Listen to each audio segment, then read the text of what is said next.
So I wanted to thank Rob for mentioning my workshop, which is called The Work, and the next one of those will be this Saturday at the Niche Wine Bar. We get there at 11:30 and the workshop starts at 12.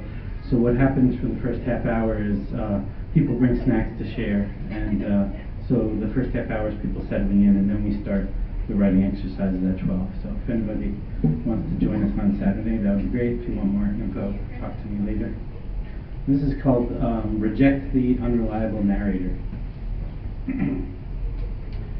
The pain and the paradox, the passion and the paradigm, expectation and resettlement, recontextualization obliterates indoctrination. We are addicted to our precious stories, so attached that we begin to feel doomed, our every fault and failure predestined. Look again, close your eyes, breathe. Open them and look once more. Begin to see, like a babe, like a reincarnated llama on an untrodden path, a new way. Now tell yourself another story. It is yours to create. Tell yourself, then claim it. After completion, begin again.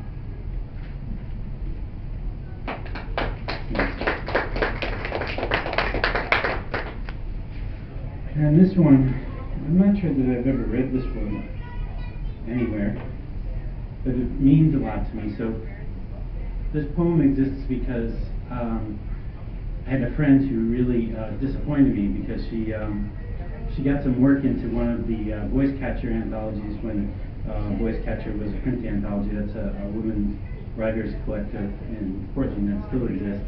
They just are completely online now. But anyway, when they were still doing physical books, she had a piece in there, and then she said something about, she was upset, or I don't remember exactly how she put it. She was unhappy that there were lesbians in the book. So I wrote this poem. What this poem needs is more lesbians, even and especially if that makes the religious types in the room uncomfortable.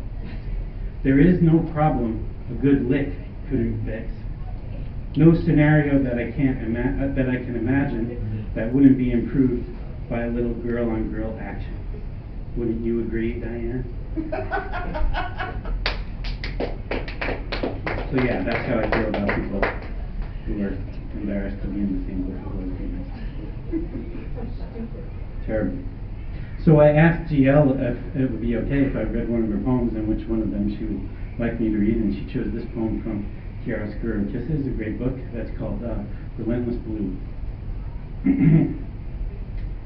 I look for you in this poem with both hands, every word like the fingers of a blind sculptor searching for your familiar face in the sightless clay.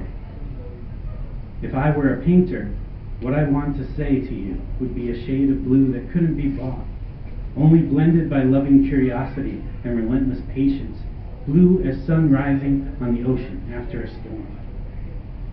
Blue as dawn, obsidian about to shatter in a wet cacophony of color. Azure, love, sapphire, uncertainty, hunger's marbled turquoise and lapis lazuli. If I were a sailor, this poem would be 100 days at sea, lips cracked with salt and silence. Above me, in the wet, endless sky, clouds row by with a cargo hold of storms and birds for barnacles. Gulls shriek like lonely women. Every star is an omen I navigate by touch. Below me, in the wet and endless sea, is everything I dare imagine, everything that will ever and will never be, wide and spiny as pufferfish. Infinitely blue and filled with stones, fish, and sunken treasure, skeletons of clouds, birds, and stars, sharks, mermaids, and the myriad of scuttling mysteries. This poem is adrift in tomorrow's current, somewhere off the coast of yesterday. Your hand on this page is bone china, the pottery buried with pharaohs, Clint's yellow kiss, swollen mouth as O'Keeffe flowers. Your hand on this page is the woman who waits in a cottage overlooking the sea, where every 100-day journey hopes to end. G.L. Morrison.